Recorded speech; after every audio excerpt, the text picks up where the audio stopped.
선생님을 선생님으로 생각하는 게 아니라 교육 서비스를 제공하는 그냥 뭔가 대체 가능한 뭔가로 생각을 하시는 것 같아서. 학교는 지식교육, 사회교육밖에는 못해요. 근데 인성교육을 그것조차도 학교에서 하라고 그러면 학교에서 해야죠. 해야지만은 안 된다니까? 기본이 안 돼 있으니까. 나는 너네가 되게 잘 됐으면 좋겠어. 왜냐면 너네가 잘하면 내 딸하고 아들이 몇 살인데 선배가 될 거야. 그러니까 니네가 잘 살아야 내 자식도 잘 산다고 생각해. 그 마음으로 가르칠게. 그러니까 내가 가르치는 거 열심히 좀 배워주고 선생님한테 서로 간에 예의를 지켜주자, 이렇게 얘기를 해요.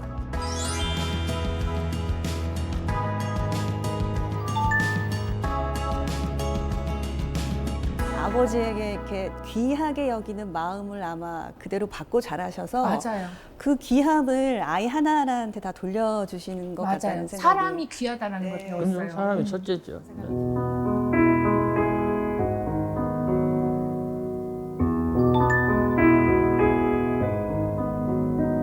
책이 선생님. 책이 선생이거든요. 그럼요. 너는 선생이 이렇게 많어. 네가 선생을 골라서 찾을 수가 있어. 그거 알려주는 거 하나예요. 나는 저 고등학교 나오고서 시인이 됐거든요. 고등학교 나오고 교장했고, 현재는 고등학교 나왔는데 카이스트 내가 석좌 교수인데, 그게 뭐 어때요? 나는 무식해서 책을 읽는다고 생각해. 나는 학교를 많이 안 다니기 때문에 책 한 탭밖에는 내가 호소할 데가 없어요.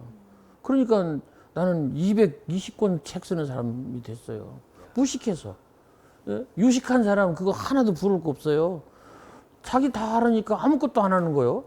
그러면 뭐가 돼요? 갱신이 안 되잖아요. 성장을 안 하잖아요. 변화가 안 하잖아요. 그럼 뭐 부러울 게 뭐 있어요? 참 책이라는 중요성은 아무리 강조해도 지나침이 없는 것 같습니다. 그 최근에 학부모 관련한 교육책 내셨잖아요. 화제의 또 신간 인기작입니다. 그럼요. 국어를 잘하는 아이가 이긴다. 제목부터 상당히 임팩트가 있어요. 그렇습니다. 이 책은 어떻게 탄생하게 됐는지 소개 좀 해주시죠. 우리 아들 때문에. 아, 답답한 사람이, 목마른 사람이 우물 판다고. 우리 아들 때문에. 솔직히 얘기할게요. 수학학원을 보냈어요. 학원 선생님이 그러시더라고요. 어머니, 유찬이는 국어가 안 돼요. 그래. 문제를 못 알아들어요, 어머님. 이렇게 얘기를 하는 거예요. 말귀를 못 알아듣는데 수학을 어떻게 풀어요? 얘도 2 더하기 3은 5인 줄은 알아요. 근데 문제가 2 더하기 3만 나오냐고요. 그것은 아니잖아요. 세다. 그리고 영어학원을 보냈어요. 예. 뭔가 영작을 해야 돼. 영어 원장님이 나를 붙들고 그러시죠. 어머님, 국어가 안 돼요. 솔직히 얘기할게요. 국어가 안 돼요. 얘는 영어로 떠오르는 저기 미국 소년이 아니에요. 얘는 이분의 손자예요. 그렇지. 그렇죠. 한국인이에요. 근데 한국어를 말해보라고 해도 아무 생각이 없는 거예요.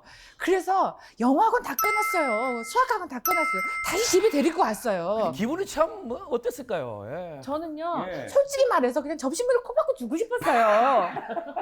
왜냐하면 너무너무 자존심 상하는 거예요. 그러니까. 우리는 이렇게 우아한 대화를 했어요. 편지로 어떻게 막 예. 아버님께 막 이렇게 한자 얼마 많이 쓰십니까? 찰떡같이 알아들었어요. 아버지가 그냥 헤헤 말씀하셔도 그렇구나 하고 찰떡같이 알았어요. 예. 인간은 자루야. 그러면 자루처럼 이렇게 해야 됐다고. 그걸 승화시킨 사람이 저예요. 예. 근데 아들을 낳아보니까 그냥 보통이 아닌 거예요. 우리 아들들이 참, 예. 승화가 아니라 10개를 알려줬는데 2개도 기억을 못하는 거예요. 감하고 써줬는데 감을 못 읽는 거예요. 그래서 제가 속이 타기 시작했어요. 얘를 해결을 안 하면 얘를 포기는 안 되잖아요. 포기도 할까 했어요. 근데 죽여도 포기가 안 되는 거예요. 안 되죠. 안 되죠. 안 되죠. 그래서 제가 모든 걸 다 내려놨어요. 나를 내 탓이다. 내 탓이다. 그래. 그래서 초심의 마음으로 가나다 이 형님부터 다시 한 거예요. 다시. 예. 어디 가서 말도 못했어요. 그리고 제가 애하고 같이 앉아 책을 읽기 시작했어요. 왜냐? 내가 배운 방법이 그게 맞았거든. 그리고 제가 서울대에서 보니까 그런 국어가 잘 되는 애들이 영어도 잘하고 수학도 잘 되는 거지. 들어온 애 중에서 선생님이 찰떡같이 안 가르쳐고 그냥 대충 가르쳐도 애들이 찰떡같이 알아듣잖아요. 알아듣는 거거든요. 문서도 알아들어요. 텍스트를 알아들어요. 말을 알아들어요. 그래서 우리 아들은 수학 문제를 못 알아듣는 게 문제구나. 그럼 뭐부터 해야 돼? 국어부터 해야 돼. 국어는 뭐야? 책이야. 그래서 아버지가 저를 키웠던 어쩔 수 없이 만들었던 책만 있는 그런 환경을 저는 이제 후발주자로 만들기 시작한 거죠. 어떻게 하셨어요? 아버지는 의도적으로 만들지 않았어요. 네. 근데 저는 의도적으로 만들었죠. 나는 그것밖에 할 것이 없었어. 아니 그러면은 그때랑 시대가 달라져서 그렇죠. 그런 전자기기들 있잖아요. 저희 아들 핸드폰 없습니다. 이야. 핸드폰 없어요. 없어? 없어요. 와. TV는 있는데 아빠가 리모컨 건전지를 갖고 다니시고요. 얘기를 안 했는데 그냥 그대로 하네. 우리 아들 이 사람 오빠 2년 먼저 난 친구 중학교 들어가면서부터 6년 동안 우리 집에 텔레비전을 없앴어요. 테레비 코드 뽑아갖고 둘둘 싸갖고 보지기에 넣어갖고 벽장에 쳐놓으셨죠. 그러는데 솔직히 말씀드릴까요? 가끔 꺼내서 봤어요. 그거는 최초 몰랐다. 공개합니다. 그걸 몰랐는데 근데 너무 서운했어요. 그 바람에 책 읽었잖아. 근데 말씀하신 것처럼 그런 환경을 만들어줘야 되잖아요. 근데 사실 지금 쓰던 아이들에게 디지털 기기를 한꺼번에 끊는다는 게 쉬운 일이 아니잖아요. 안 돼요. 그게 너무너무 안 돼요. 어려워요. 네, 그게 너무 어렵죠. 얼마나 재밌는 게 많아요. 하지만 중요하네요. 네. 부모가 본을 보여주는 것이 가장 중요하다고 생각합니다. 애들은 하라는 대로는 안 하고 하는 대로는 한다. 그게 하라는 대로 말로는 안 된다. 그래서 옛날 그 선생님 중에서도 언사가 있고 신사가 있는데 그게 말로만 하는 언사가 이런 선생님이 계시고 몸으로 실천하는 그런 선생님. 그런데 정말로 좋은 부모는 부모가 실천하는 거죠. 책 읽으라고 100번 얘기해야 소용없죠. 자기는 텔레비전 보고 계시면서 맞아요. 책 봐. 맞아요. 그러면 책 보겠어요? 꺼. 그리고 같이 책 봐. 어른들도 심심한 시간을 가져야 돼요. 외로운 시간, 적적한 시간, 멍한 시간. 맞아요. 네? 맞습니다. 그걸 가져야지. 그렇지 않으면 어떤 사람이냐면 막 흙탕물이 막 흘러가는 개울에서 콸콸콸콸 막 흘러가는 사람이 돼. 그러면 그냥 흙탕물로 가는 거예요. 우리는 흙탕물이 아니에요. 때때로 멈춰서서 뒤도 돌아보고 맑은 물도 되고 하늘에 구름도 품을 수도 있고 그런 물이 돼야지 그냥 꽐꽐하면서 그 흘러가는 흙탕물 돼서 어디까지 갈 거예요? 가는 곳에 뻔해요. 그냥 끝나는 거예요, 그걸로. 그렇게 살지 말자고요.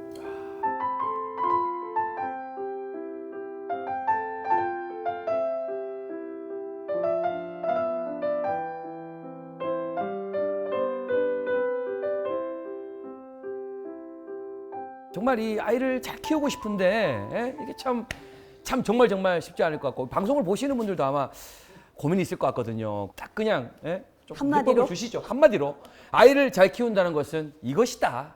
기다려라. 맞습니다. 예, 맞습니다. 왜냐면 저는 부모 되는 게 이렇게 힘들 줄 몰랐어요. 이렇게 힘들 줄 알았으면 결혼도 안 했을 수도 있겠다는 생각도 좀 했어요. 예. 아버지가 화내시네. 나이 먹는 것도 마찬가지야. 나 80인데 80 처음이거든. 내가 힘들어요? 나도 힘들다고. 서울대 들어가 보는 것보다 훨씬 부모 되는 게 힘들어요. 박사학위 따느라고 머리가 하얘졌는데 박사학위 따는 건 부모 되는 게 훨씬 힘들어요. 그러니까 지금 이거 보고 계신 어머니 아버님이 힘드신 거는 그거는 좋은 일 하시느라고 지금 다 힘든 게 맞는 거예요. 지켜야 될 새끼가 있기 때문에 수만 번 흔들려요. 내 욕심 때문에 흔들리고 세상의 말 때문에 흔들리고 걱정에 흔들려요. 흔들려도 흔들려 가면서 계속 얘는 지켜야 되는 거야. 기다리는 거야. 기다린다. 그냥 봐줘야 돼요. 지켜봐줘야 돼요. 왔거든요, 사춘기가. 아 왔어요? 약간 얘가 미치광이 탈춤을 추는 듯한 느낌이 들 때가 있어요. 약간 이런 느낌이에요. 아, 저는 아직까지는 공감이 안 가는데. 아 그래요? 예. 아, 이 칼춤 추나 이런 느낌이 들어요. 왜냐하면 아. 넷플릭스 그 OTT를 보시면 더 그레이라고 하는 기생수가 있어요. 더 다 그레이. 봤습니다. 예, 거기 예. 보면은 외계애가 침투해 뇌를 이렇게 먹잖아요. 그러면 예. 그 기생수가 뭐냐? 나는 너의 동족이 아니다. 이런 얘기가 나와요.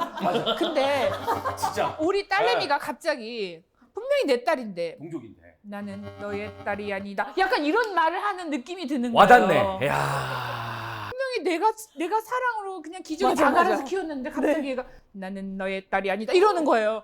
야. 제가 얼마나 울었는지 몰라요. 내 딸로 돌아와라고 말을 하고 네. 화를 내고 애원을 해도 나는 너의 딸이 아니다. 약간 이러는 거예요. 그래서 야, 그만해라. 그래서 많이 걷고 많이 울고 그러다 기다렸어요. 할 거는 나는 기도밖에 없구나. 그럼 돌아왔어? 돌아오는 중인 것 같아요. 빨리 돌아오기를 바란다. 말씀을 하시면서 웃으면서 말씀하시지만 이 뭐 미묘한 이 복잡 미묘한 감정들이 교차하는 것 그럼요. 같아요, 그죠? 네. 속이 다 멍들거든요, 진짜. 엄마들 지금 끄덕끄덕하고 계십니다. 지금 어머님들 지금 끄덕끄덕하고 계십니다. 학부모님들하고 우리 학생들도 아주 이렇게 흥미진진하게 듣고 계시는데 이쯤에서 우리 학부모님들의 또 궁금증 안 들어볼 수 없을 것 같습니다. 자, 질문 한번 받아보겠습니다. 네, 그 두 딸을 키우는 아빠인데요. 평소에 딸들이랑 대화를 하거나 어떤 행동이 조금 잘못됐거나 했을 때 야단을 치거나 할 때 이 애정어린 눈으로 바라봐 주거나 또는 훈육을 하거나 하는 이 관계가 참 어려울 때가 굉장히 많습니다. 이럴 때 어떻게 좀 현명하게 대처하면 좋을지 질문 드리고 싶습니다. 그 딸이 아빠가 엄마가 사랑한다는 것을 아는 그런 계기, 그냥 쉽게 말하면 엄마나 아빠가 사랑한다는 것을 야단을 치든 잔소리하든 그걸 좀 딸이 알았으면 좋겠어요.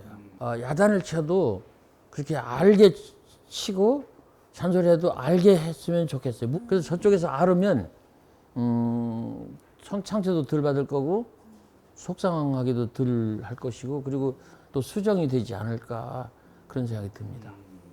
좀 전에 앞에서 얘기했던 것처럼 그 스마트 기기를 많이 사용한다거나 했을 때 당연히 부모들 입장에서는 굉장히 많이 방해를 받고 있다 보니까 조금 줄였으면 좋은데 학교에서 공지사항이 오거나 뭐 반에서 단체 톡으로 뭔가 전달이 되거나 할 때 무작정 또 이렇게 하지 말라고 막을 수 있는 상황은 아니더라고요. 지금 아빠들은 아이한테 사정을 좀 했으면 좋겠어요. 사정 그냥 이해가 될 때까지 본인 수준이 아니라 아이 수준에서 더 많이 설명해주고 더 많이 사정하고 그리고 내 생각만 하지 말고 이 바라보는 우리 생각도 좀 해달라고 해서 아이가 이해를 했으면 좋겠어요. 그러면 아이 스스로 결국은 아빠가 고치는 게 아니잖아요. 아이가 고치는 거잖아요. 아이가 몇 살인데요? 중학교 1학년이랑 초등학교 6학년 2명입니다. 네. 저희 집은 애아빠가 큰애 고등학교 1학년짜리를 방을 잘 안 들어가는데 하도 안 일어나서 가서 발을 만졌대 이렇게 흔들었대요. 그랬더니 애가 막 질색 팔색을 하면서 발 만졌다고 아빠한테 톡 쏘아 붙였나 봐요. 그랬더니 이제 애기 아빠가 거의 울상이 돼서 저한테 달려왔더라고요. 내가 집 발을 이렇게 물고 빨고 해서 키웠는데 발 한 번 만졌다고 해서 나 마음에 상처 피 흘리는 거 보여 이렇게 얘기를 하더라고요. 그래서 저는 나중에 딸내미가 이제 기분이 좋을 때 얘기를 해줬어요. 너 아빠도 사람이야. 상처받아. 이렇게 얘기를 했더니 딸내미 말은 아빠가 한마디를 하면 나한테 들었던 것보다 곱하기 한 10배 이상은 팩트가 아니라 훅 들어온다. 그러니까 뭐가 푹 들어와서 자기가 되게 조금 상처를 받는다라고 얘기를 하더라고요. 그래서 확실히 딸하고 아빠는 말투를 조금 부드럽게 해주시는 게 훨씬 좋고 그리고 아빠가 언제까지나 든든한 슈퍼맨이야 라는 것을 고수하지 않으시는 게 저는 더 도움이 될 수 있다고 생각이 들어요. 인간적으로 내가 너무 힘든 거, 나도 나약한 거, 나도 회사 생활에서 힘든 거를 아이한테 조금은 보여주시는 게 그게 더 좋을 수 있다고 생각하거든요. 네, 고맙습니다. 요즘 부모들이 너무 어려워요. 근데 어쨌든 이 자리에 계신다는 것 자체가 우리 아버님께서는 좋은 아빠가 되기 위해서 노력하시는 거 아니겠습니까? 근데 아이가 예. 느낄 거예요. 느낄 거예요. 그러네. 아버님이 우리 응원의 박수 한번 보내드리죠. 아버님, 멋져요. 최고십니다. 한 분 더 들어볼까요? 다음 분 다음 질문 분 한번 말씀 받아볼까요? 주세요. 네. 무작정 책을 많이 읽는 게 좋은 건지 아니면 독서에 대해 편식을 많이 하는 편이거든요.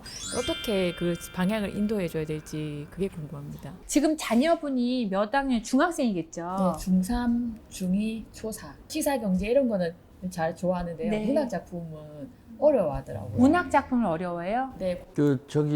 불가능할 수도 있지만은 그 같은 책을 부모하고 아들이 같이 읽고 책 읽은 내용을 서로 이야기를 해보는 것도 많이 도움이 된다고 생각합니다. 이 사람하고 그 우동 한 그릇을 읽으라고 하고 내가 그 책을 읽다 울었거든요. 그래서 이제 이 사람한테 읽으라고 하고 이야기를 많이 했어요. 기억만 나는지 모르겠는데. 기억나요. 예, 그렇게 얘기하면 그 서로 공감되는 그 공유된 감정 영역이 있잖아요. 그래서 많이 친구같이 돼요. 그러니까 딸이 그냥 딸이 아니고 같은 책을 읽는 친구 그렇게 돼요. 제가 좀 구체적인 답변 말씀드릴게요. 청소년 문학 중에서 소설 중에서 베스트셀러 사람들이 좀 많이 읽는 거를 한두 권을 사서 한번 권해보시고 어머님도 같이 한번 읽어보시면 도움이 될 것 같고요. 또 하나는 이게 될지는 모르겠는데 저는 중학교 1학년까지 딸하고 어린 왕자를 같이 읽었어요. 어린 왕자의 내용을 다 알고는 있지만 사실은 애들이 대충 알고 있거든요. 그래서 처음부터 끝까지 얘 잘 때 옆에서 30분씩 읽어줬었어요. 사춘기가 올락말락 할 때 그때 읽어줬었거든요. 어린 왕자는 되게 좋은 책이어서 그런 것도 괜찮은 방법이 될 수 있어요. 또 다른 질문 있으실까요? 저는 자녀들보다 제 고민인데요. 사실 저도 한때는 문학 소녀여서 이제 자녀들한테 책 환경을 주려고 했는데 마음과 욕심으로 책을 이만큼 쌓아놓고도 휴대폰을 본다거나 사실 제가 책을 보는 게 너무 버겁더라고요. 그런 걸 어떻게 극복하시는지. 억지로 읽는 거예요? 아니 억지로 읽는 거예요. 우리 선행도 억지로 하는 거고 행복도 억지로 행복한 거예요. 억지로. 그러니까 안 되는데 막 해보는 거예요. 특히 공부는 억지로 하는 겁니다. 책 읽는 건 그래서 이렇죠. 모든 독서는 강제 독서예요. 나한테 강제로 시키는 거예요. 너 안 읽으면 안 돼. 그리고 뭐 그냥 눈 아픈데 눈 안 아파요? 허리 안 아파요? 지루하지 않아요? 그래도 억지로 하는 거죠. 그러다 보면 뭐 재미도 있고 또 억지로 하는 동안에 또 어떤 내용도 새롭고 알아서 기쁨도 있고 그러지 않나요? 그래서 억지로 하십시오. 억지로. 억지로. 네. 책은 뭐다? 억지로. 네. 자, 이제 마지막 한 분만 그러면 더 추가 질문 받고 마무리하겠습니다. 안녕하세요. 정확히 기억은 나진 않는데 아버지와 하는 지구별 여행이 제일 행복했다고 말씀하신 걸 들었어요. 그 말이 되게 시적이면서도 그러니까 존경한다 이런 표현보다도 너무 좋게 느껴졌거든요. 그래서 저도 제 딸이 중학생인데 이제 앞으로 제 딸이 엄마를 존경해요 이런 말보다 엄마랑 한 지구별 여행이 너무 좋았다고 나중에 죄송해요. 갱년기. 아니에요. 저도 눈물 날 것 같아요. 우리가 갱년기라 그래요. 그렇게 말했으면 진짜 좋겠다 그런 생각이 들었었거든요. 근데 시인님께서 그러니까 인생을 통틀어서 그러니까 교수님한테 그런 가르침을 주신 거잖아요. 제일 중요하게 생각했던 부분 그런 게 알고 싶고 이제 그러니까 앞으로의 인성 교육이 그러니까 어떻게 하는 게 잘하는지 아니면 어떻게 돼야 될지 이런 부분 좀 말씀해 주셨으면 좋겠어요. 지금 우리는요. 지금 학교, 학부모, 학생을 얘기하고 있잖아요. 네. 근데 너가 더 잘해라, 네가 잘해라 이렇게 얘기를 하면 안 될 것 같아요. 그냥 나는 내 할 일을 잘하면 돼. 라는 걸 저는 아버지 인생을 보고 배웠거든요. 제가 이제 산후우울증이 와서 힘들 때 너무 힘들었어요. 왜냐하면 내 모든 체력과 정신력을 다 애한테 쏟아붓고 있으니까 나는 약간 가축이 된 느낌이 들어서 너무 괴로웠거든요. 이렇게 널브러져 있는데 우리 아버지가 발톱을 깎으면서 이렇게 얘기를 하시더라고요. 6.25 때 어떤 부모가 있었는데 자기 밥을 싹 다 자기 자식한테 먹인 사람은 굶어 죽었대. 그 자식도 죽었대. 근데 그 다른 사람은 밥을 조금 얻어왔는데 반절을 아빠가 먹고 반절은 애를 줬대. 애가 배고파서 더 주세요 해도 안 줬대. 나중에 둘 다 살할 수 있었대. 이렇게 얘기를 하는 거예요. 그래서 그 얘기를 듣고 내 모든 것을 너무너무 소중한 애한테 이 아이한테 내 것을 다 걸지 말아야겠다. 그 아이를 위해서. 왜냐면 내가 쓰러지면 이 아이가 살 수가 없는 거예요. 그래서 저는 제 일을 잘해야겠다. 내가 똑바로 정신을 차려야겠다라는 생각을 한 거예요. 아버지 말 중에 기억나는 것 중에 하나가 나는 술이 취해도 똑바로 걸으려고 노력해. 왜냐면 네가 있어서. 니네가 있어. 딸이 보고 있어서. 예. 나는 니네가 있기 때문에 빠듯하게 걸어야 돼. 그 니네가 없으면 나는 막 걸어도 되는 거야. 내 딸이 있는데 내가 함부로 걸으면 안 되지. 그 말이 너무 고마웠거든요. 그래서 저도 제 인생을 똑바로 살려고 노력해요. 저는 가끔 저한테 맛있는 걸 사줘요. 가끔 커피는 원두 좋은 걸 먹으려고 노력을 해요. 그래서 저는 저를 위해서 걸어요. 그렇지. 그렇게 엄마를 먼저 생각을 좀 하셨으면 좋겠어요. 갱년기라 그래요. 많은 어머니들이 아니 저 공감을 하실 마음을 것 너무 알 같아요. 것 같아서 맞아요. 그래요. 예. 엄마가 사랑하고 자기 자신을 사랑하고 아끼는 마음을 그런 모습을 아이들이 볼 때 아이들도 이기심이 아니라 나도 이렇게 잘 나를 사랑해야 되겠다. 그럴 때 더 좋아지고 더 잘하려고 노력하지 않을까요? 그래서 자기를 좀 사랑합시다. 부모 되는 게 너무너무 힘든데 그래도 부모가 되길 잘했다는 생각이 들어요. 내가 좀 더 좋은 사람이 되는 것 같아요. 맞습니다. 자, 우리 학부모님들 이야기 이렇게 좀 들어봤는데요. 네. 학생들도 또 혹시나 궁금한 게 있거나 하고 어때요? 싶은 말이 혹시 있다. 하고 싶은 말이 원래 울보야. 이해를 해줘. 나 학교에서도 울어. 아. 울보교수한테 물어봐라. 마이크 좀 전에. 네, 마이크 앞에 딱 잡고. 주변의 친구들을 보면 수능 준비를 위해서 책을 읽는 경우도 많은데 입시 준비를 위해서 읽는 책이 아닌 정말 저에게 청소년에게 꼭 필요해서 읽었으면 좋겠다 하는 추천 도서가 있을까요? 너를 위해서, 너 자신을 위해서 추천 도서 뭐가 있을까? 이 사람 고등학교 다닐 때 제인애를 읽었어. 제인애를. 그때 당시 학생들은 그랬던 것 같아. 제인애를 읽은 여학생과 제인애를 읽지 않은 여학생. 예쁜 책 읽어. 예쁜 책. 루리의 긴긴 밤하고 사라라는 사람의 팍스라고 하는 책이 있는데 우리가 지금 지구에 아직도 전쟁이 일어나잖아요. 그렇기 때문에 팍스라는 평화라는 이름을 가진 한 여우의 이야기인데 내가 이걸 왜 좋아하냐면 어린 왕자에 나오는 여우가 다시 환생해서 다 돌아온 것 같은 느낌이 들어요. 어린 왕자도 사실 한 소년과 여우의 사랑 이야기가 중간에 들어가 있는데 팍스라는 소설에도 한 소년이 자기의 여우를 너무너무 둘이 서로 사랑하는 그런 이야기가 있는데 그게 전쟁터에서 벌어지는 이야기거든요. 난 지금 우리 아들하고 같이 읽거든요. 근데 중학생 읽기에 굉장히 좋은 책이에요. 나태주 시집 읽어? 자, 오늘 정말 이렇게 계신 분들의 이야기까지 함께 들어봤는데요. 사실 오늘 저희가 이런 시간을 마련한 이유가요. 행복한 교육이 되기 위해서 학교, 학생 그리고 학부모가 모두 하나가 돼서 자기 역할을 잘 해줘서 이렇게 유기적으로 좀 연결해 나가보자 이런 이야기였습니다. 그렇습니다. 결국에는 어떻게 하면 우리가 조금 더 행복한 어른으로 성장할 수 있는가에 대한 부분을 같이 고민하는 시간이 아니었나 싶어요. 마지막으로 육아에 지친 우리 부모도 있을 것이고 또 우리 공부에 지친 학생들도 있을 것이고 해주고 싶은 말씀들이 좀 있으실 것 같습니다. 한 분씩 부탁드릴게요. 절망해? 절망하지 말자. 제 삶의 모토예요. 아이 생각하면 두려운 일이 투성이고 미래를 생각하면 불안하기 짝이 없는데 미리 절망하는 거를 방지를 하는 게 제가 돌아다니고 아이 키우고 사람들 만나고 했을 때 하나의 주제를 뽑으라면 그겁니다. 절망해? 절망하지 말자. 걱정을 해서 걱정이 없어진다면 걱정이 없겠네. 티베트 속담. 그래서 우리 같은 얘기에 붙여서 드리고 싶은 얘기고요. 너무 많이 특히 우리 집사람이 그렇게 걱정을 많이 해서 내 걱정 인형을 사다가 곳곳에다 붙여줬는데도 여전히 걱정을 하더라고요. 그래서 너무 많이 걱정하시지 말고 약간 낭만적으로 조금 그렇게 부드럽게 생각을 해주시기 바라고, 먼 길이라는 제시가 있는데 읽어드리고 싶습니다. 먼 길, 함께 가자 먼 길.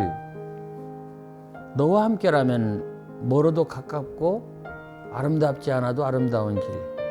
그 길 위에서 나무가 되고 너를 위해서라면 착한 바람이 되고 싶다. 우리 서로 나무가 되고 바람이 되어서 인생 멀고 지루하고 따분하고 때때로는 갖다가 버리고 싶은 인생이지만 그 길을 끝까지 성공적으로 잘 가는 우리가 됐으면 좋겠습니다.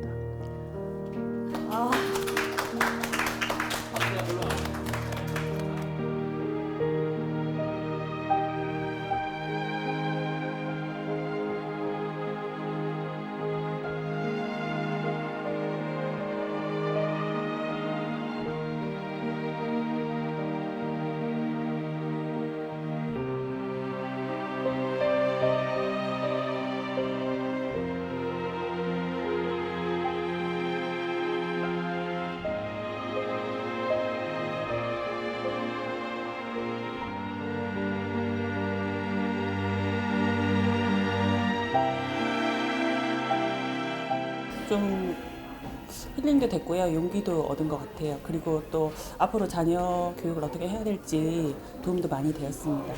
저는 그 나태주 시인님이 억지로 해야 된다. 책 읽기든 사랑 관계든 그리고 자녀와의 관계든 모든 일에 억지로라도 최선을 다해서 해나간다면 무언가가 바뀌어 나갈 것이다 라는 말이 굉장히 기억에 많이 남았습니다. 좋은 말씀을 듣고 나서 우리 아이들하고 저의 관계를 다시 한번 되돌아보았고, 부모로서 제가 앞으로서 어떤 역할을 해야 할지 한번 되새겨보는 좋은 시간이었습니다. 제가 항상 뭔가 안 좋은 일이 있을 때 주변에 환경 탓을 하는데 항상 남 탓하지 말고 자기 탓을 하라는 말씀을 해주셔서 그 말씀을 마음에 새기고 살아가고 싶습니다.